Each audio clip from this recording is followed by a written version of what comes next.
이제 코로나도 어느 정도 잦아들고 또 정부에서도 이제 상당히 완화 조치를 내리고 있습니다.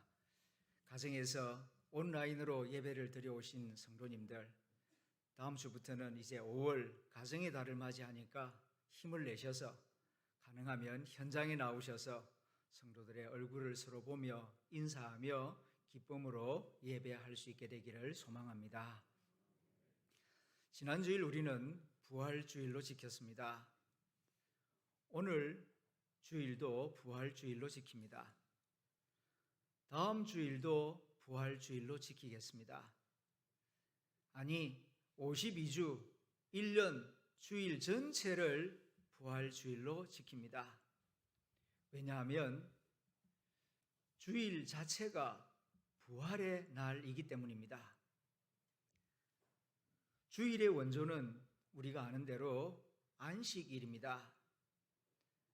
하나님이 모세에게 십계명을 주시면서 너희는 안식일을 기억하여 거룩하게 지키라 명령하신 다음부터 예수님 오실 때까지 1400년 동안 유대인들은 안식일 준수를 목숨같이 소중하게 여겼습니다. 그런데 예수님이 부활하신 이후부터 하나님을 예배하는 날이 달라졌습니다. 토요일이 아니라 일요일 아침이 된 것입니다. 그 이유는 예수님이 십자가에 죽으셨다가 약속하신 대로 사흘째 되는 날, 그러니까 금요일 날 죽으셨다가 일요일 새벽에 부활하셨기 때문입니다. 최초의 교회는 예루살렘에 있던 오순절 다락방 교회였습니다. 그 신도수가 120명이었습니다. 100% 다 유대인들이었죠.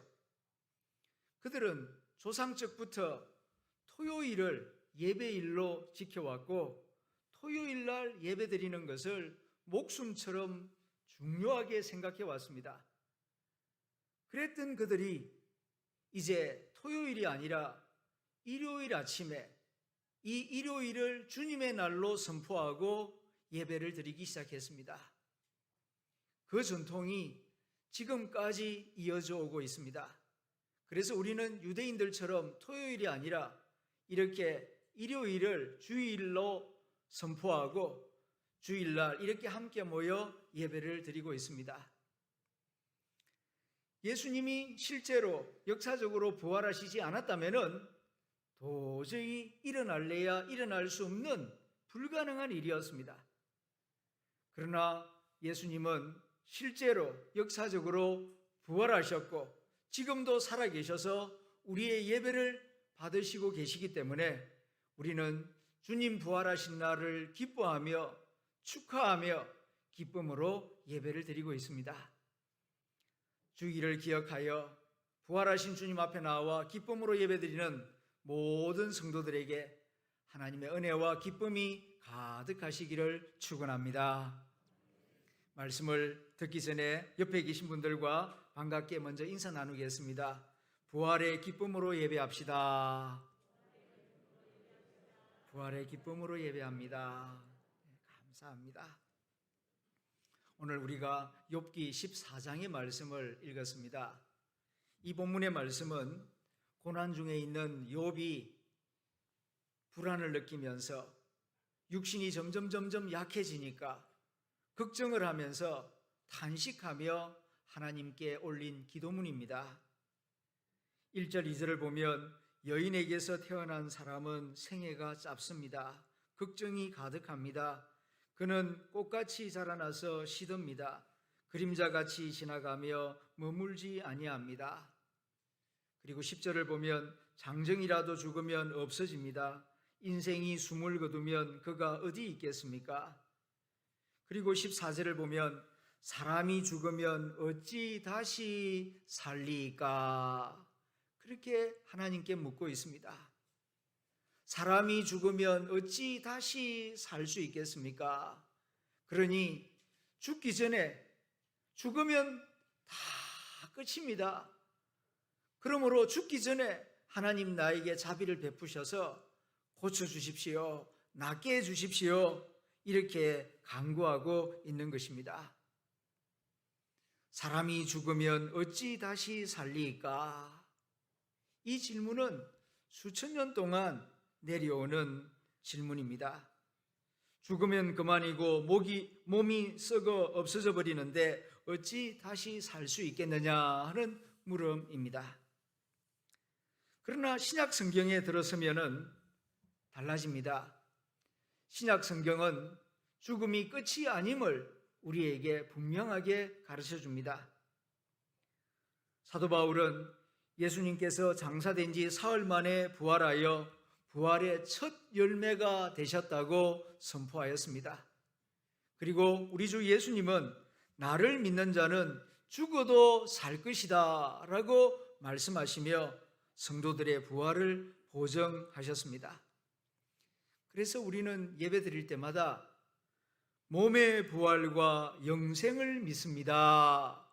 이 고백을 드리면서 부활 승천하신 예수님께 찬양과 경배를 드리고 있는 것입니다. 사도신경에서 나는 몸의 부활을 믿는다라고 고백합니다. 그렇습니다. 우리가 믿는 것은 영의 부활이 아니라 몸의 부활을 믿습니다. 예수님의 부활이 영의 부활이 아니라 몸의 부활이기 때문입니다. 영은 음식을 먹을 수가 없습니다. 만질 수도 없습니다.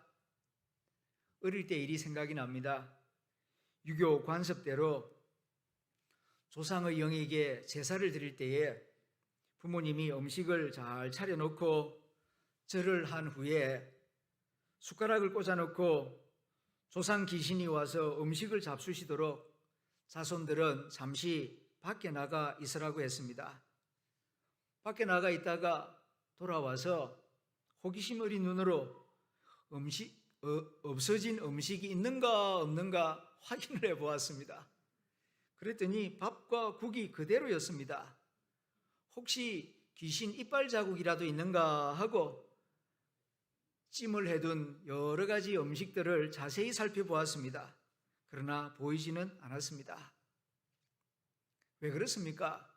영은 몸이 없기 때문입니다.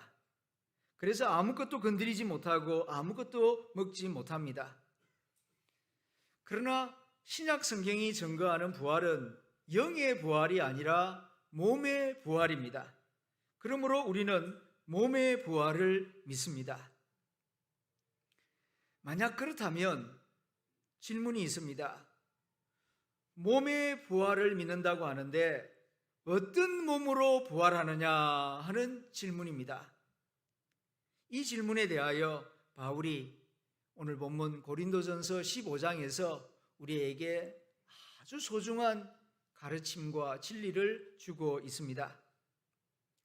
정말 부활하게 된다면 어떤 몸으로 부활하게 되는가? 이 질문에 대하여 바울은 먼저 씨앗의 비유를 통하여서 소중한 가르침을 주고 있습니다. 이미 읽었지만 35절부터 38절 말씀을 스크린을 보면서 크게 같이 읽어보겠습니다. 시작. 누가 묻기를 죽은 자들이 어떻게 다시 살아나며 어떠한 몸으로 오느냐 하리니 어리석은 자여 내가 뿌리는 씨가 죽지 않으면 살아나지 못하겠고 또 내가 뿌리는 것은 장래의 형체를 뿌리는 것이 아니요 다만 밀이나 다른 것의 알맹이 뿐이로되 하나님이 그 뜻대로 그에게 형체를 주시되 각 종자에게 그 형체를 주시느니라. 아멘. 지금은 봄철인지라 파종을 하고 있습니다. 농부가 작고 거무튀튀한 보잘것없는 알맹이들, 씨앗들을 준비해서 땅에 심습니다. 땅에 심으면은 썩어서 죽지요. 그런데 분명히 씨는 썩어서 죽는데 그 속에서 새로운 생명이 나옵니다. 그 생명이 자라는 모습을 가만히 보면은 작은 알갱이 모습하고는 아주 다른 색깔, 크기가 나타납니다. 그리고 점점 커지는데 그 씨앗과는 비교할 수 없을 만큼 크게 자랍니다. 형체도 다르고 색깔도 다릅니다. 모양도 다릅니다. 그 작은 알맹이 속에서 전혀 새로운 형체가 나타나는 것입니다. 이렇게 씨앗은 땅에 들어가 죽어 없어지는 것 같지만 그 속에서 새로운 생명으로 이어지게 됩니다. 그러므로 열매를 맺으려면 씨앗을 심어야 하고 그 씨가 죽어야 하듯이 부활하려면 먼저 이 흙으로 된 육체가 죽어야 합니다. 그러므로 우리는 육신의 죽음을 너무 나쁘게만 볼 일이 아닙니다. 두려워할 일도 아닙니다. 마치 마취하여 수술을 받기 전에 잠깐 두려움이 있는 것처럼 인간적으로 두려움은 있겠지만은 크게 걱정할 일은 아닙니다. 깨어나 있으면은 주님께서 나를 반갑게 맞이해 주실 것이고 부활의 영광스러운 몸을 입고 새하늘 새 땅에서 영원히 살게 될 것이기 때문입니다. 그런데 씨가 새로운 열매를 맺을 때에 그 모양이 어떠합니까? 뿌릴 때의 씨앗과 그것을 거두었을 때의 씨앗 모양이 같습니까? 다릅니까? 같기도 하고 다르기도 합니다. 연속성과 불연속성이 있습니다. 예를 들면 옥수수 씨앗을 심으면은 가을이 되었을 때 같은 모양의 옥수수 씨를 거두게 됩니다. 그러나 완전히 똑같은 모양은 아닙니다. 마찬가지로 우리 몸은 죽어서 썩지만 부활합니다. 부활했을 때의 그 모습은 이 땅에 살아있을 때 모습과 같을까요? 다를까요? 같기도 하고 다르기도 합니다. 알아볼 수는 있지만은 다릅니다. 성경을 보면 예수님이 부활하셔서 제자들에게 나타났을 때에 처음에는 제자들이 알아보지를 못했습니다. 마리아는 새벽에 무덤을 찾아갔다가 예수님을 만났는데도 그가 동산지기인 줄로 알았다고 합니다. 제자들이 문을 꽁꽁 닫고 다락방 안에 숨어 있었을 때 문을 열지도 않고 주님이 들어오셨습니다. 그런데 제자들은 부활하신 예수님을 금방 알아보지를 못했습니다. 이렇게 부활하신 주님은 같은 모습도 있고 다른 모습도 있었기 때문입니다. 사람도 그렇습니다. 같은 사람이라도 때에 따라서 그 모습이 다릅니다. 아기 때의 모습과 청년의 모습과 노인의 모습이 다릅니다. 같은 모습도 있지만은 다른 모습도 나타납니다. 이렇게 같은 시간이라도 시간에 따라서 상태에 따라서 모습이 달라집니다. 초라할 때와 화려할 때가 다릅니다. 부활할 때에는 그 모습이 분명히 나인데 옛날에 나와 비슷하지만 또 다른 새로운 나의 모습이 될 것입니다. 왜 그렇습니까? 하나님이 새로운 형체를 주시기 때문입니다. 새로 열린 옥수수에게 새로운 형체를 주시는 것과 같은 이치입니다. 우리가 세상에 태어날 때에 형체를 주셨던 하나님은 부활 때에도 거기에 맞는 새로운 부활의 몸을 주실 것이라고 성경이 말씀하고 있습니다. 그러므로 늙고 병들어서 죽었는데 부활할 때에 그렇게 늙은 모습으로 다시 살아나면 어떻게 하나? 화장해서 뿌렸는데 부활할 때에 형체가 없다면 어떻게 하나? 어릴 때 죽었는데 그러면 어린아이 모습으로 부활한단 말인가? 걱정할 필요가 없습니다. 이 땅에 태어날 때에 형체를 주신 하나님이 부활할 때에 그 합당한 새로운 형체를 하나님이 주실 것이기 때문입니다.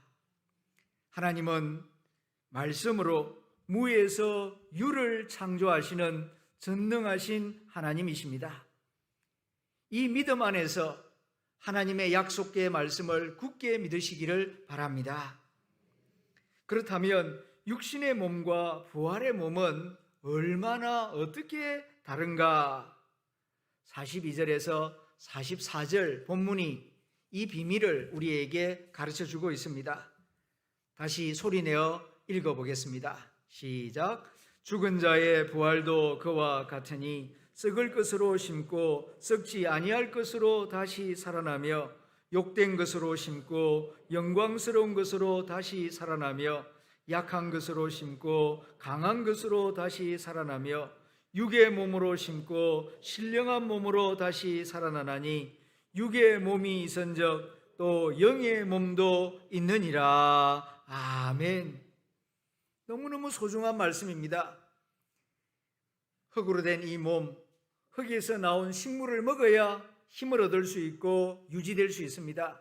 그래서 우리는 몇 끼 땅에서 나온 식물을 먹고 있습니다. 그러나 이 흙으로 된 몸은 언젠가는 다시 흙으로 돌아갈 것입니다. 그 다음에는 어떻게 되느냐?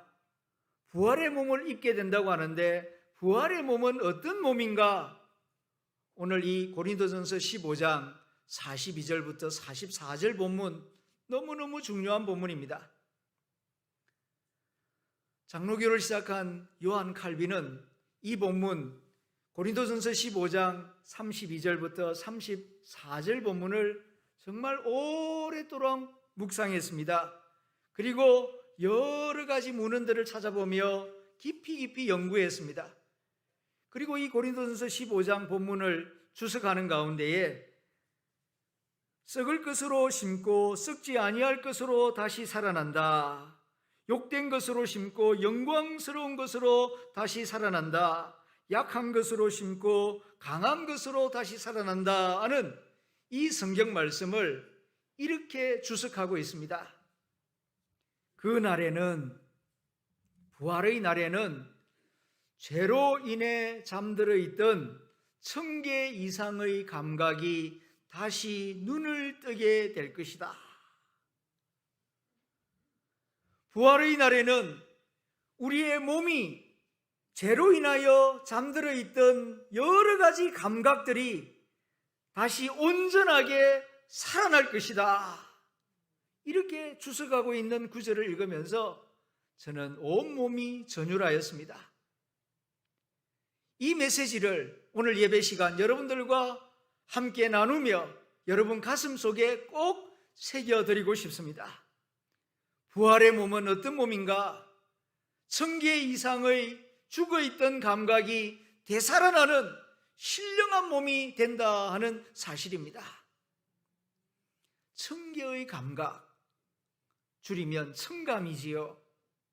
오감과 청감, 비교할 수 없는 놀라운 일입니다. 일반적으로 우리는 오감을 가지고 살고 있지 않습니까?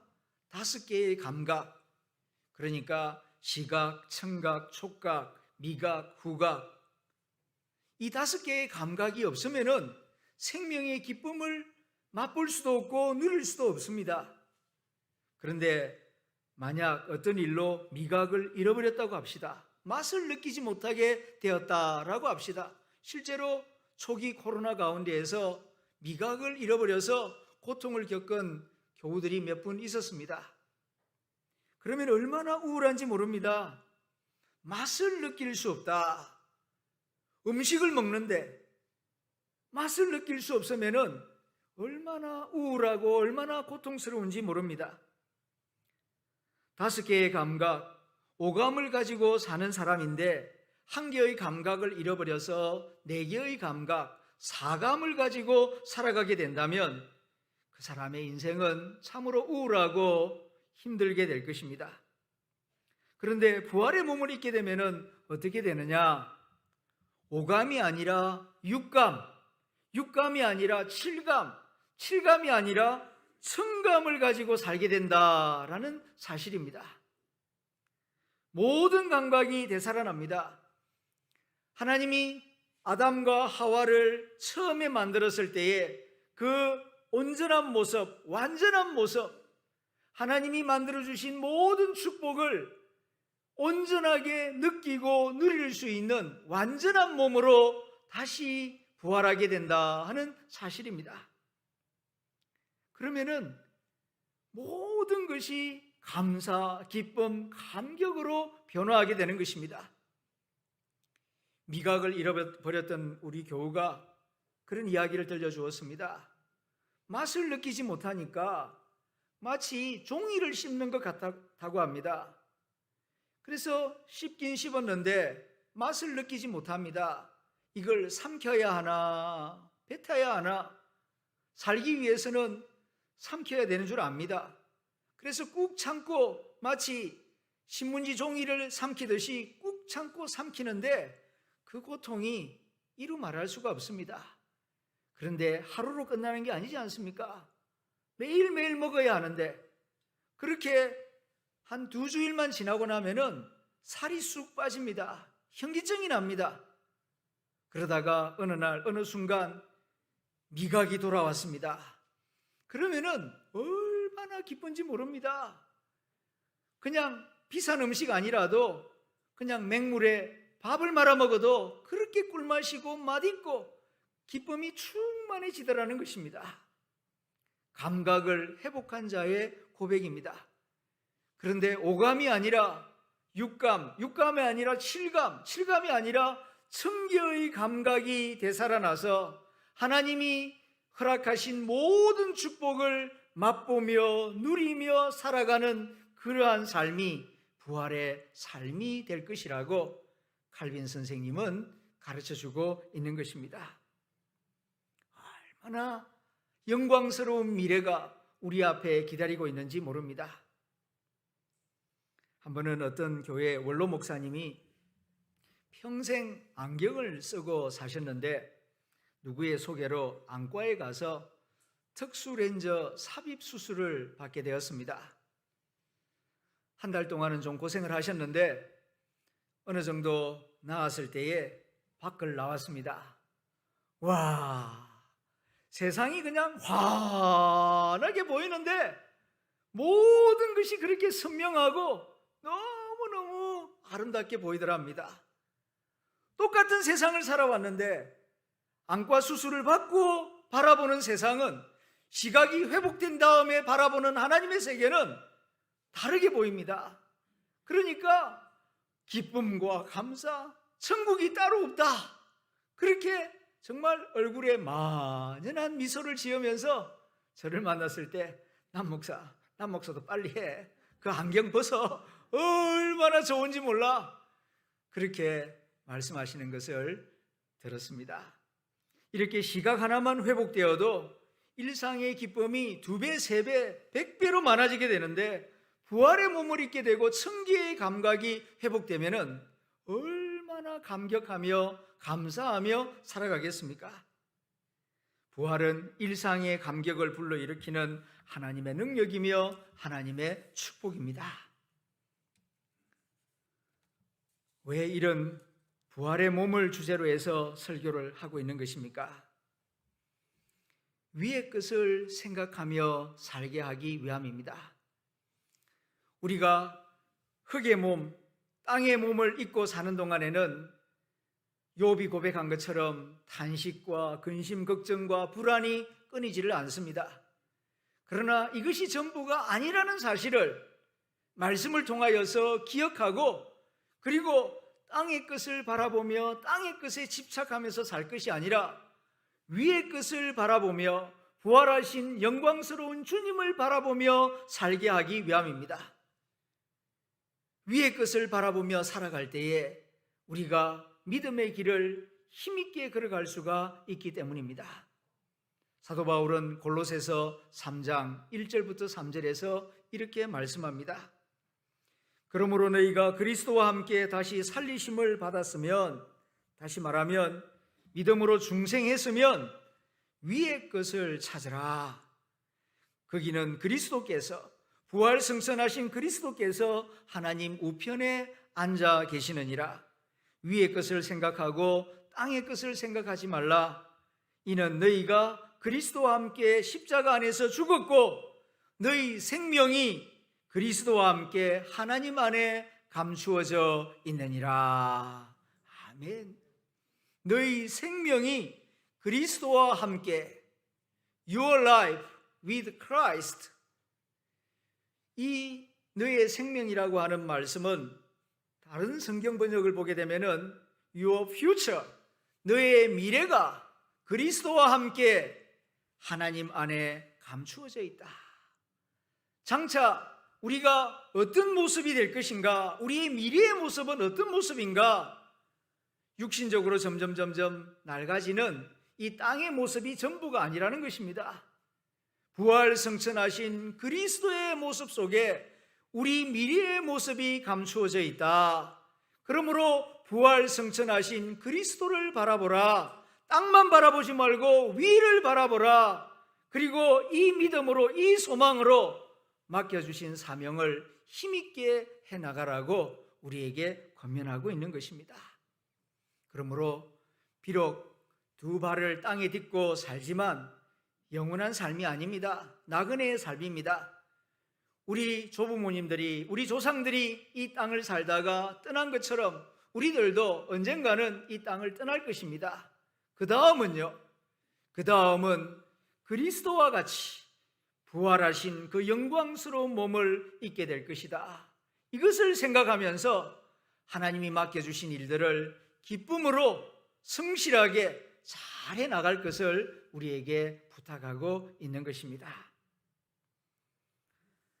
오늘 부활의 몸을 주제로 해서 설교하고 있습니다. 그런데 어떤 분은 이 설교를 들으시면서 혹시 속으로 걱정하고 있는 분이 있지는 않은지 모르겠습니다. 내가 부활하는 것은 좋은데 꼴보기 싫은 그 인간도 부활하면 어쩌나, 천국 가서 영원히 함께 살면 어쩌나, 미리 걱정하는 분이 있는지 모르겠습니다. 걱정하지 마시기 바랍니다.